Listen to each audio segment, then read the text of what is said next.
Hey guys, Mechanite here, and I just completed week 2 of Junormous 2024.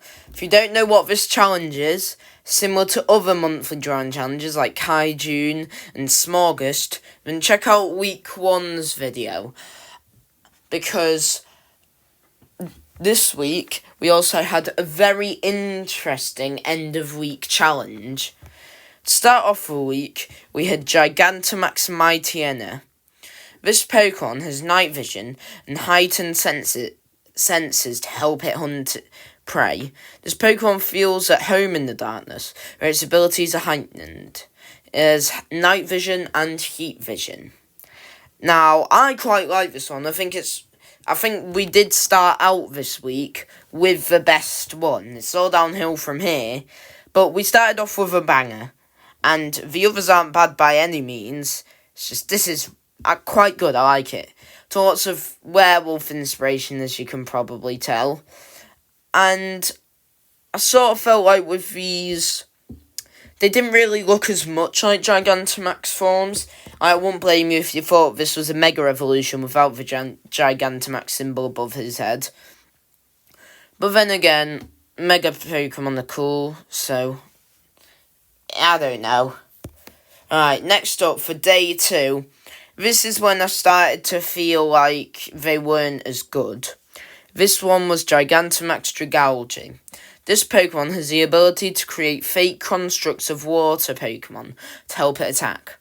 All the water it uses to create them flows through the coral reef on its back. So I wanted to give Dragalge an entire coral reef, but I think I definitely could have done better showing that. And I think it laying down doesn't work as well. I feel like it should just be swimming through the air, maybe. Overall, I think it's a very nice design. This one, I think, also fits more as a Gigantamax Pokemon.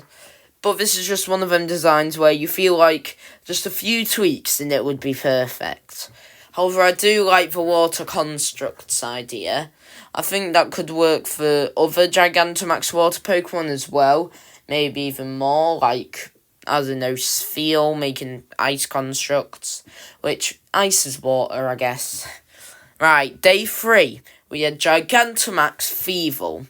This one I was a bit stumped on, because, as you might not know, the list of Pokemon that I'm using for this was randomised, so some of them, like this, don't really lend themselves that well to a Gigantamax Pokemon.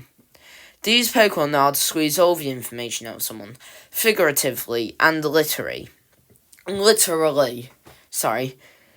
It is said that their gaze alone can get someone to give up their entire life's history.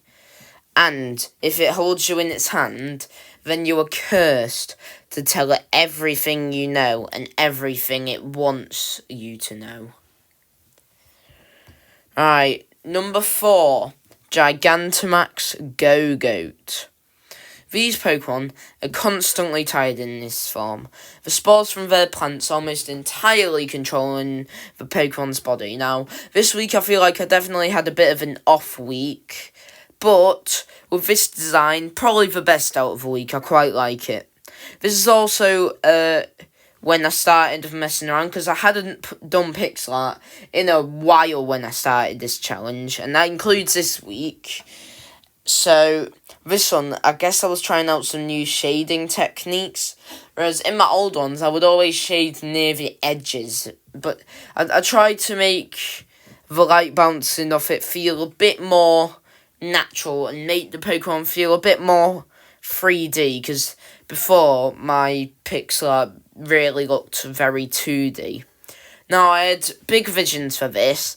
I don't know if I quite achieved them, but I think I achieved them the best I could with the limited amount of space for Gigantamax forms.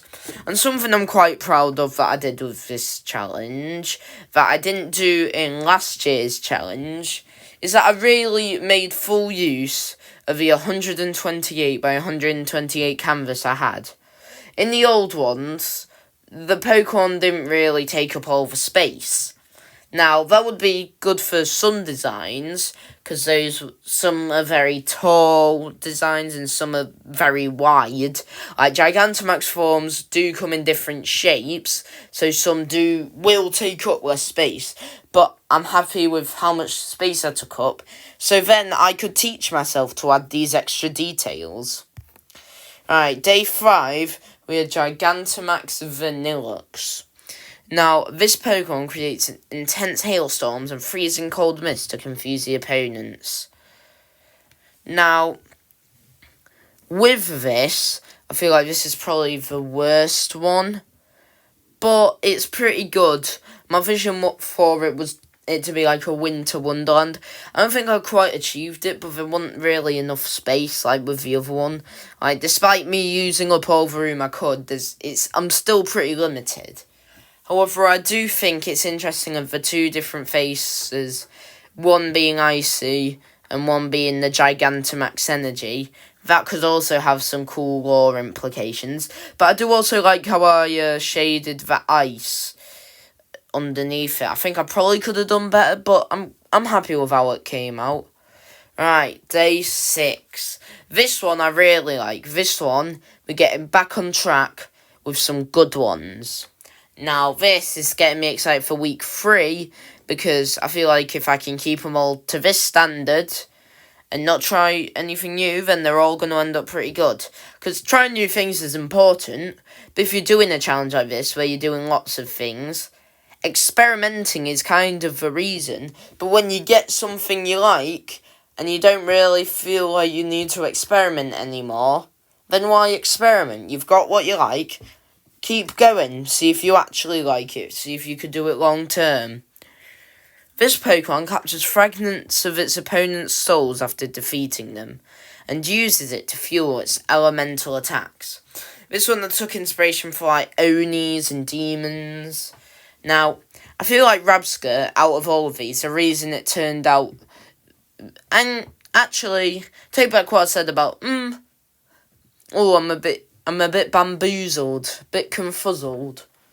I think it's probably a tie between this one and the Go-Goat one. I like them both, but I feel like those two were two of the ones that actually lended themselves the most to Gigantamax forms. So here's a tip, if you're designing a Gigantamax Pokemon, try and pick a Pokemon that fits with a Gigantamax form.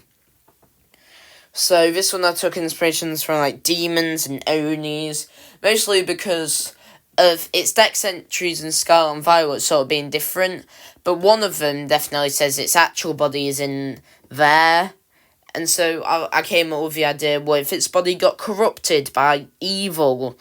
What if its body was so weak inside of it that the Gigantamax energy got to it, and then the thing became angry? But then in the other game, I don't know which one says which, it says something completely different. So, interesting lore implications, alternate universe things, I guess. But let's get on to day 14. Now, as many of you know, at the end of each week, we've got a special prompt, where instead of saying a specific Pokemon, it says a group of Pokemon, and you can choose between them. This week's was Ultra Beast. Now, with Ultra Beast, I think it's pretty obvious with Ultra Beast what the one to choose was. And whilst other people doing this challenge might have done a different Ultra Beast, I definitely felt like, for me, it had to be Guzzlord. I think Guzzlord was the obvious option, and I didn't want to overcomplicate it. I just went with Guzzlord. If you're doing this challenge and you went with something different, props to you, because I wasn't creative enough to do anything other than Guzzlord. This Pokemon eats so much that some have compared it to a black hole.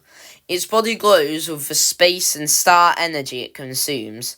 Some say it can devour all of Ultra Space if you leave it alone for long enough. Luckily, Gigantamax forms don't last forever. But I feel like with this one, you can't just do a bigger Guzzlord, because Guzzlord is already so proportionally similar to Gigantamax Pokemon. Like, it's got one big part, and the rest is sort of not what you focus on. It's already like a Gigantamax form, just not that big.